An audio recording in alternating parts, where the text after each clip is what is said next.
So earlier this morning, I received a new title, and that title is Self-Hating Black Man. Now, I'm actually surprised that I don't get this one more frequently because it used to be used all the time, right? Nowadays, I think they just gravitate towards agent of white supremacy, sellout, Uncle Tom. Some of those are old school, but they're still made their ways into the 2020s. We have tether because I happen to have migrated to the United States as a child and became, a citizen through a process. So a tether, those sorts of things. But today was the first time I was just clearly told I'm a self-hating black man, right? Or at least it's the first time I saw that comment. Sometimes I receive so many of these comments. Unfortunately, I'm not able to get to all of them. But I do appreciate everybody who shows love and is engaging and things of that nature and having these conversations. But that being said, I really dove into that one. I thought to myself, what is self-hatred, or what does self-hatred actually look like? And so I started to look at my life in retrospect, like I started looking hindsight. And I realized that there were times in my life when I was very much a self-hating individual. Now, it was never based off of my race, ironically enough, but there was a lot of self-hatred. There were elements of myself that I did not love or even like in some cases. There are parts of myself that I wanted to change, right? I didn't think, aesthetically I was what I needed to be. And it wasn't a color thing, right? Am I tall enough? Am I, strong enough? Am I this enough? Am I funny, charismatic? Am I going to be accepted? Am I going to be liked? I became a people pleaser. Like there were so many elements that I could say were based in self-hatred. And so when I looked back to the points I was hating myself, I realized that much of those attributes are almost exactly what you see from the individuals who are still on the Democratic plantation. The very same individuals who see me as a self-hating black man, ironically, actually display the characteristics of self-hate. And so I wanted to get into what self-hate actually looks like. So when you are, let's say, you're in a neighborhood filled with individuals who look like yourself, and you have a tendency to project hatred towards that individual. As a matter of fact, you have so much hatred for them, you want to unalive them. That to me that is probably the epitome of self-hatred. You see somebody who looks like you and you want to take their life. You see them through eyes of animosity. You see them through eyes of jealousy, right? You have a disdain for that individual. Now, this happens to be what is happening in, I would say, at least 90% of rap culture, of hip hop music, of ghetto culture, criminal culture, right?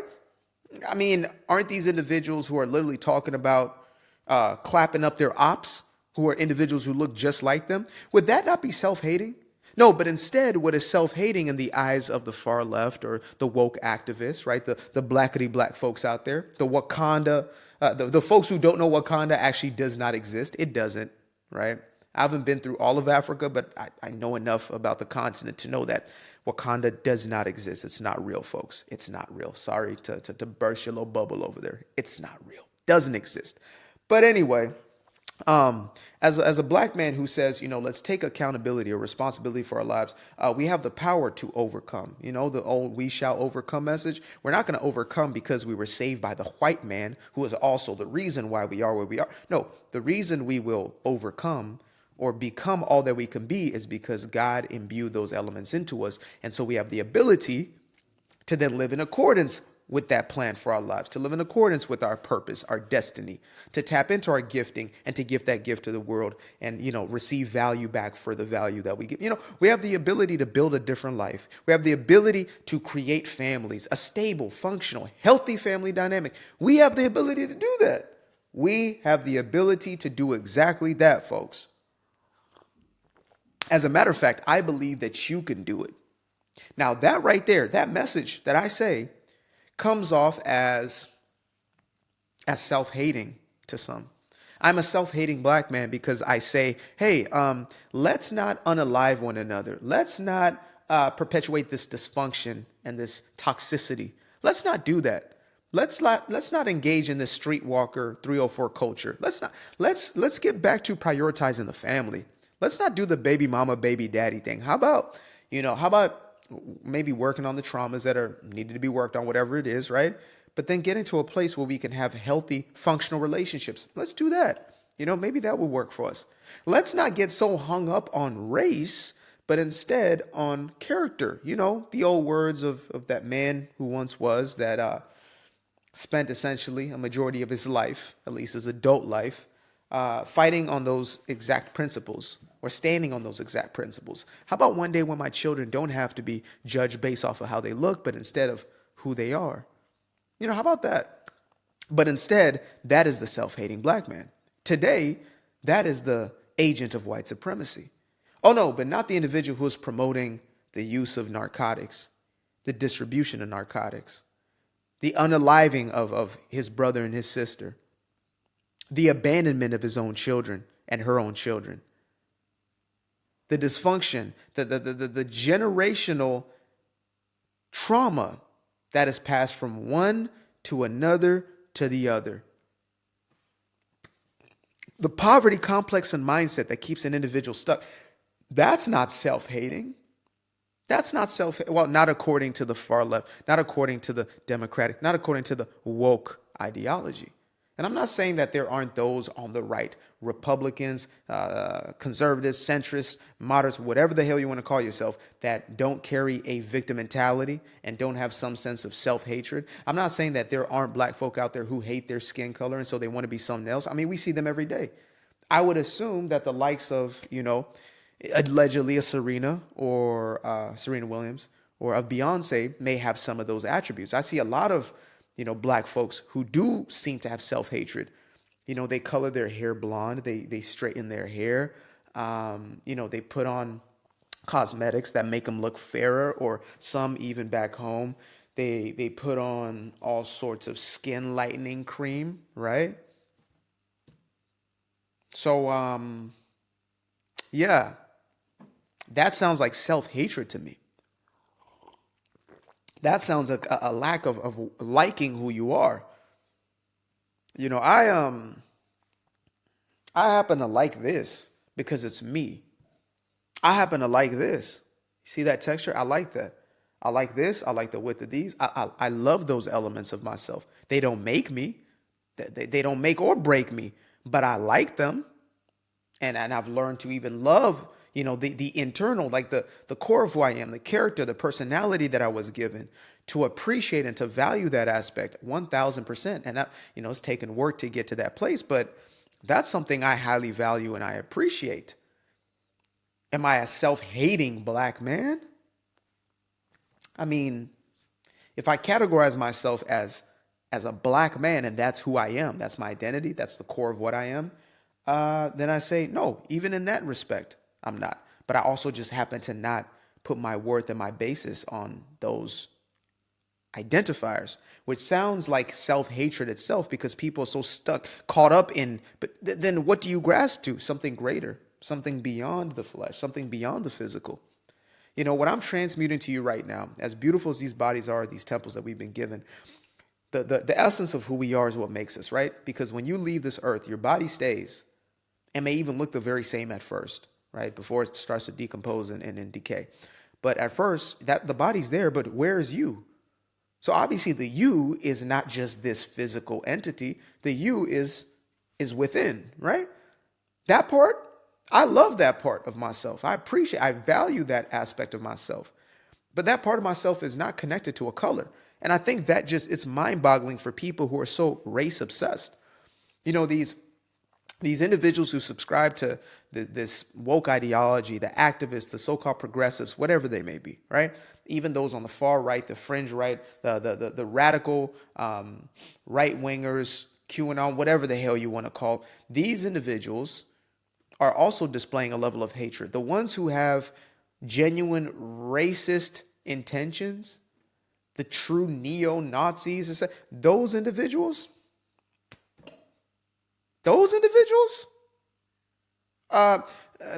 they're not like us. They're at least not like me. On the far left, I'm not one with any of them. I'm not one with the ghetto culture because I made decisions at a certain point in my life that I'm not going to be given over to this dysfunctional way of living. Simple. I'm not going to allow myself to be a part of the problem, to be a part of my my own problems in my own life. I at least want to be a solution of, if anything, right? So that's a decision that I made. That's loving. I believe the highest act of love is to do what is best for others and self and others, right? If I say I love you, it means I have the highest regard for you, and I would do what is best for you. In the same way I love myself, vice versa. It means the very same thing. I'm willing to do what is absolutely best for me. It's not this self-aggrandizement, this, this narcissistic sort of tendency, which is really nothing more than a disguise for fear, right? Pride is a disguise for fear. Nothing less, nothing more. That's what pride is. When somebody's puffing up their chest, it's really because they're insecure. It's really because they feel this big. They feel like a nothing. They feel worthless, right? So that's why for me, I don't have to do black excellence. I don't have to do king, like black king. I'll wear the crown of a king, but I don't have to be a black to make me feel valuable. If you've been made fun of for your complexion, I'm sorry that was your experience, but this doesn't make or break you. I mean, it's a beautiful aspect of who you are, but to build your identity around it just to compensate, that's not going to be very helpful. Not in the short term, let alone the long term. You're just going to be more and more resentful. You're going to be more bitter. You're going to see the world through the lens of, these people are doing these things to us, and you can never actually live. And I would never wish that upon you. I would never wish that upon you. I wish nothing but, the God honest truth is, I wish nothing but freedom for everybody. Whatever that freedom may look like may be different for each, or feel different, it's a different visceral experience, but I wish freedom and I wish fulfillment. And those two can only come when we let go of these ideas and these concepts. Like my race, quote unquote, a made up concept, is what defines me, as opposed to who I am and how I'm developing that aspect of who I am, how I'm allowing that to come out and not be ruled by fear, not be ruled by scarcity, not be ruled by lack, not be ruled by bitterness, resentment, and envy, and all these sorts of things, right? To shed those aspects and to delve into who you truly are, fearfully, wonderfully made, beautifully made. You get back to that point, this ain't gonna matter. So yeah, that's a message from a alleged self-hating black man. If that's self-hate, I'm okay. I'm a self-hate. I'm a self-hating black man. If that's self-hate, I want that. I want that for me. I used to be afraid of the dark, a place unknown like a heart in their heart. I used to see my life in the bar. Now the kids unchained, every shackle is lost. 2 steps in the moonlight, 2 step in the daytime. You just know when it feel right. You got a feeling the time's not. See you through those shades that I just threw on. Through my lenses, you just can't do no wrong. I fell in love with myself again. I fell in love with myself. I fell in love with the sunshine. I fell in love with the light. I fell in love with the full moon. I fell in love with the night. I can see the light again. I can see the light. You can see the life in him illuminate the night. I know the time is taking. A 365, that's a full rotation. I see you looking up, you know them constellations. Constantly gazing like house of praises, you get to praising.